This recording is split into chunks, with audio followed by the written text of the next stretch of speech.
This tutorial shows you how to block a contact directly on WhatsApp. First, open WhatsApp on your Android device. Open the chat with the person you want to block.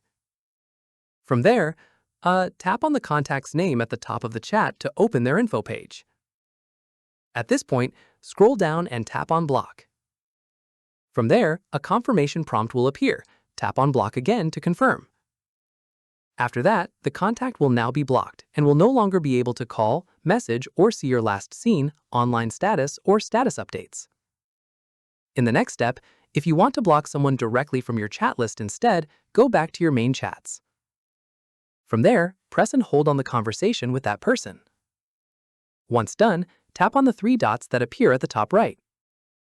Following this, scroll down and tap on Block. Then tap on Block again to confirm. Keep in mind, blocking someone does not delete your existing chat history with them. It simply prevents any new messages or calls from coming through. Finally, go back to your chats and confirm the blocked contacts messages are no longer coming through.